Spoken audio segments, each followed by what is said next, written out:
Saat itu tiba-tiba saja Cheng Yao sudah berada di kasur Qian, bahkan ia memukul dan menendang Qian sampai ia terjatuh. 真的，我一定不会让你失望的。 Hal tersebut benar-benar membuat Qian sangat marah. Sementara Cheng Yao ia masih belum mengingat kejadian yang sebenarnya. Ternyata pada malam hari Cheng Yao sendirilah yang pindah naik ke kasur Qian. Cheng Yao juga tidak memberikan tempat untuk Qian bisa tidur dengan tenang. Mengingat semua itu membuat Cheng Yao merasa sangat bersalah dan Qian pun langsung mengusir Cheng Yao dari kamarnya. Kemudian Cheng Yao dan Qian memulai perjalanan bisnis mereka.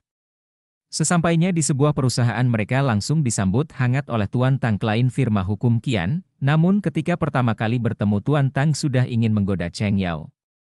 Lalu rapat pun mulai dilakukan, tetapi di saat semua orang sedang fokus Tuan Tang malah asyik bermain-main.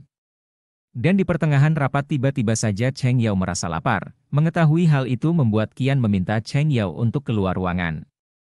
Ternyata Qian mengizinkan asistennya itu memakan coklat yang ada di tasnya. Hal tersebut membuat Cheng Yao ingin membalas kebaikan Qian.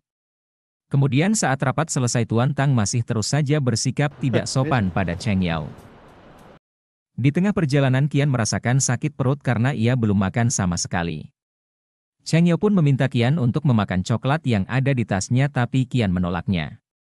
Sampai di malam hari Cheng Yao merasa khawatir dengan kondisi Qian sebab Qian tidak membalas pesan Cheng Yao padahal sebenarnya Qian sedang mandi.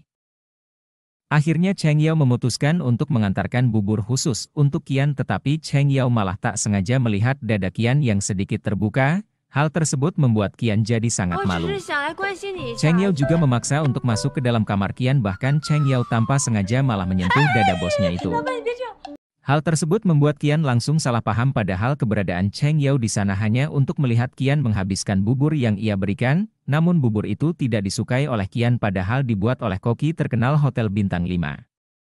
Akhirnya Cheng Yao berinisiatif memasak sendiri bubur untuk Qian. Melihat Cheng Yao yang sedang memasak bubur membuat Qian sampai tertidur. Akhirnya Cheng Yao segera memberikan selimut pada Qian, tetapi tiba-tiba saja Qian malah terbangun dan berterima kasih pada asistennya tersebut. Ucapan tersebut membuat Cheng Yao merasa sangat heran dan Qian benar-benar menikmati bubur buatan Cheng Yao. Kemudian ketika Cheng Yao kembali ke kamarnya, ia malah dibuat frustasi dengan penjelasan hukum yang Qian katakan.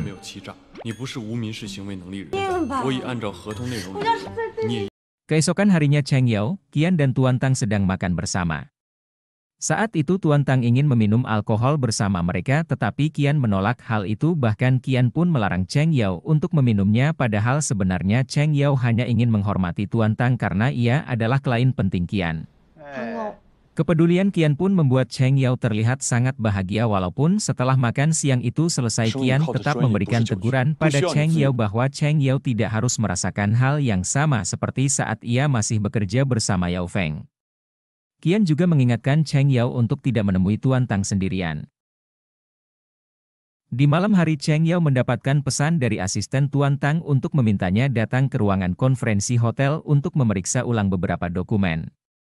Awalnya Cheng Yao ingin memberitahukan hal tersebut pada Qian, namun karena urusan itu sangat sederhana dan Tuan Tang juga tidak ada di sana, maka Cheng Yao memutuskan untuk pergi seorang diri agar Qian tidak perlu direpotkan dengan hal yang sederhana seperti itu. Tetapi ketika Cheng Yao sudah berada di sebuah ruangan, ternyata Tuan Tang juga ada di sana.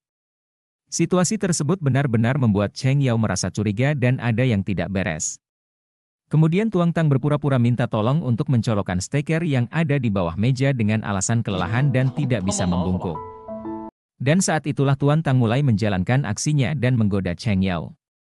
Beruntung Cheng Yao tak kehilangan akal dan langsung merekam semua yang Tuan Tang katakan padanya, bahkan Cheng Yao pun sangat berani memberikan pelajaran pada Tuan Tang sebab Tuan Tang hampir saja melecehkannya. Mengetahui Cheng Yao yang merekam kelakuan jahatnya membuat Tuan Tang ketakutan.